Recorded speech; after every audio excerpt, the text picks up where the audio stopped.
What's up, everybody? Episode 1, whatever this is. But before we get started, I just want to give a quick shout out to Navaberg, who's a super VR citizen and a great community member. She recently wrote an article about marketing for brands in VR. In that article, you can find yours truly and some other great tips about getting started with your brand and your presence in marketing. If you want to skip over the boring stuff, wink wink, go to tip number 8 and get down to the real meat of the article. But I'd like to thank her and just reinforce that everybody should be super VR citizens. But that's not what we're here to talk about. Today, we're here to talk about VR and holiday buying, right? There's going to be a lot of traction in VR this holiday season, and there's going to be a lot of Black Friday sales, and I anticipate a huge Christmas season. So what I want you to think about before you spend that bonus on anything VR is what you're going to buy in the Oculus. As what you're going to buy in the VR space. As a kid, I really hated asking my parents for tech because, they would buy me tech stuff, but it wouldn't be the right thing. It'd be knockoff. It'd be off-brand. It'd be missing one or two important components to make it functional and work, so that the tech would just sit by itself. So, you might want to buy a VR for yourself or for a loved one, for a child that expressed interest, but you don't know what to do. You don't want to get them the wrong thing. This is for you, and this episode will tell you a lot of things to consider. Top 10 tips for what to think about before purchasing VR.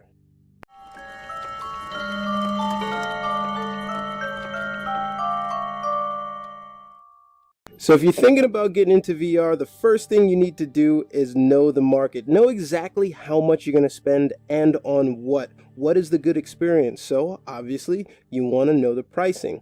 There are 3 companies that largely dominate the VR space, not critiquing, Windows Mixed Reality Player or Pimax. Just for ease of use and confidence and experience, I'm going to talk about the Oculus. But the 3 experiences you should know, right, are the Rift, Samsung Odyssey, PlayStation VR, and the HTC Vive, right? That was 4. I can't really count. But what you're going to spend on those is, the Odyssey this season is going to run for $300. The Go is about $199. The Rift is $399, and the HTC is $499. The only one that's standalone, meaning the only one you're not going to need hardware for, is the Oculus Go. I'm not going to talk about, field of view, resolution, or dimensions, refresh rate. We're just going to keep this strictly mom, dad buying for their tech-savvy kid, and they don't want to be seen as foolish. So know which one of these your kid has expressed interest in, know what they look like, and know what kind of features and games and experiences they come with. Experience number 9, do your research. Don't buy to get involved. It's the future, and, everyone's entry into the market is interest-based, but don't do anything just because you want to do it, right? Know what you're going to use it for. Know what games you want to play or they want to play. Know what experiences they want. This is important, and it's really necessary you do your research because some games are headset exclusive, right?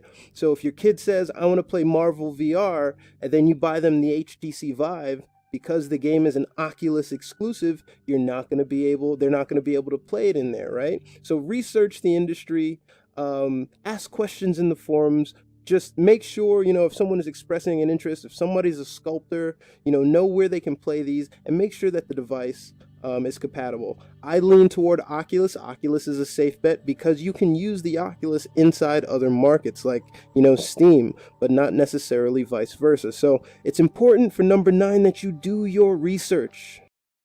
Doing your research also extends into category number 8. That is without saying, is their experience going to need to be room scale, or can they do it sitting at a desk? This is another part of the research because you want to know, where are they going to play it? If you wind up buying a PSVR, the console is fine, and you're probably going to be sitting on a couch or in front of a TV. If you are using the Oculus or the Vive, you're going to need to mount things around the room, place things on desks. Make sure you have enough room to actually use it. So know what their experience is. If you're into sculpting or making VR videos, you can do that sitting in a chair, so you don't necessarily have to have that much space, but understand what they want to use it for and do your research. That tip for number 8 is it doesn't have to be room scale. Like I said earlier, you don't want to cheap out on stuff. So tip number 7, be prepared to spend money. Usually VR experience without, the gear or the Oculus Go has a companion device, right? So if you buy an Oculus or a Vive, you want to make sure that they have a PC that's powerful enough to run it. Again, do your research. Laptops can work sometimes too, but you got to make sure it's powerful enough to run it. So if you've got a gamer in your life and they've got a beefy thing, it's in the corner making noise, they're playing the most recent high quality graphical game, odds are you can buy them an Oculus or a Vive and be relatively safe. But what you don't want to do is buy something for them and then figure out that their hardware isn't strong enough to run it. A safe bet for someone with a PlayStation 4 Pro is that, like, hey, get a PSVR, because it plugs directly into the back of that console, right? Don't cheap out on accessories. If you're doing room scale, like in tip number 8, you're going to want more than 2 sensors, so maybe you get 3 sensors. Maybe you buy extra batteries. You get lens covers for sweating and anti-fog wipes for the glasses. Maybe also you buy a swivel stool so that they can move around in 360 space and not be limited by a stationary chair. All right, all of these add-ons contribute to the experience. So tip number 7, be prepared to spend money. This is not a cheap hobby. Number 6 kind of goes hand in hand with number 8. Figure out where this device is gonna live. Like I said, it'll determine how many sensors you need, what games you play, if you have enough space, if you can make space. Maybe you get them a companion laptop so that they can move around and use it as they need. Or if they just need apps and they plan on sculpting or creating in VR, then maybe just a chair in the living room will suffice. Or even 2 or 1 sensor, depending on what they want to do in VR, is suitable. But figure out where this thing is going to live inside your house. But if you're buying it for a friend or somebody else's child, hey, their problem. Tip number 5 is this a genuine interest or kind of like a passing fad? And that's for you to know with the person that you're buying it for, right? Because people see VR as a fad, but some people are genuinely into it. And I only preface this because it is an expensive hobby. It's a commitment. It's a time commitment. There's a learning curve. And it takes time to kind of put on VR and get into it. So, how much time is this person really going to spend? And that's for you to observe with them. Are they on VR websites? Are they researching all this, stuff about it? So you need to figure out, if it's just a passive interest, maybe you don't go all out. Maybe you get the Oculus Go instead of the Rift. Maybe you wait for the Quest, or you do a Samsung Gear. But if you think this person is like a developer, or they're generating a brand new hobby, and they're super interested in it, maybe you spend the extra money on the hardware because, hey, this is an investment into their future. Tons of stories about people buying the hardware and then just letting it sit because, either they lose interest or it's such an endeavor to set up.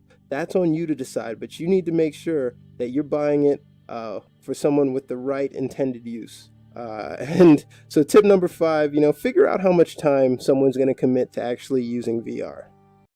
Using VR is understanding what somebody's going to do with it. And you can kind of already see that with whatever they're currently using their devices for. So tip number 4 is figure out if this is going to be a social VR thing or if this is going to be an isolated experience, right? VR can be an oasis, meaning I can hop into VR and be solitary by myself, or I can hop into VR and join a whole community of people and socialize with people I've never met and go on cool virtual adventures with them. And I've learned so much from socializing with people in VR and IRL that I encourage anybody hopping into VR to do that, but that might not be necessary for everybody. And it's going to bring me to my next tip. So you need to figure out whether or not they're going to be standalone, consolidated to their machine, or if they're going to be, VR chatting away or Facebook spacing away and live streaming, because it's really important to know that, because again, that limits the devices you use. Facebook Spaces, primarily an Oculus tool, VR chat, right? Like mostly in HTC Vive, but can be supported in Oculus, that kind of thing. So it determines the environment you use, but also brings me to my next tip. Tip number 3 is an important one, and it's make sure you have a strong internet connection, whether they're playing solo or whether they're hopping in for the social VR vibe. Games, even single player games, are huge download files and they're bog down your network. And playing multiplayer games in VR will do exactly the same. So one thing you really want to make sure before you buy VR is to ensure that you have sufficient bandwidth on whatever internet service provider you're using. I prefer to be hardlined in to my device as opposed to going over Wi-Fi. And sometimes games won't even connect if I'm over Wi-Fi. So it's really important to make sure that you have sufficient bandwidth, because internet connection, they won't tell you that, but internet connection is supremely important for a virtual experience. The other thing to remember is that there is a learning curve with VR, so be patient. You're not going to take to it right away. Also, make sure the experiences that you're buying for people are age appropriate, right? Not everything in VR you're going to want to buy for everybody in your life. Also, you're going to have, people wanting to hop into it. So make sure you understand what you're doing before you put somebody else in, because you're going to be a VR citizen. You're going to be the resident expert. All right. So you are going to need to take the time to understand it. Again, if it's not age appropriate, harping back to the previous points, make sure that VR is set up in a public place, because, VR is kind of like the Wild West of the internet, right? A lot of crazy things are happening in VR, and you want to be able to moderate and make sure everybody's having a good time in your household. So make sure VR is age appropriate, and be patient, because there is a learning curve. Lastly, but not least, I had to put these in some kind of order. At number 1, make sure you're prepared for the social faux pas of going into VR. Be comfortable going into VR, or make sure the people using it are comfortable. And remember, you're an early adopter, or whoever you're buying this for is an early adopter. Not everybody's going to be into it. They're going to frown upon it. They're not going to get it, but you don't let that deter you from buying it for somebody else or for yourself. You're watching this because you might not get it. You might not understand it, but trust the person that you're buying for does. And, understand if the person you get this for might disappear for a while, right? Like, they're going to spend a lot of time in this. It doesn't mean that, they're not present, they're not with you, but make sure you understand that you're potentially buying this for somebody who's going to fall down a hole of VR. What the heck is happening? Am I live? I hope I'm not live. I hope nobody sent me a message. But I guess that's my execute. Lastly, make sure you're prepared for the social stigma of VR to hit you, and hit you hard. And be prepared to deal with that. You're going to be confronted with that. I'm confronted with it. Thankfully, I have no pride. It's pretty hard to embarrass me. Look, I'm doing these silly videos, right? But again, thanks for watching. Make sure you like, subscribe, share, hit all the buttons, all that other stuff. Again, I have no shame. And soon, hopefully, the person you purchased these gifts for this holiday season will be in the boat with me. And I hope to see them soon. Thanks again. If the video helped you out, make sure you comment. Cheers.